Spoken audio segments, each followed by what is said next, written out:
What's up guys, welcome to my YouTube channel. In this video I will show you how to fix MI Notebook Ultra audio driver's not working issue.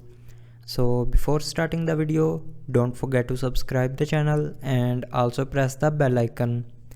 So let's start the video without wasting any time.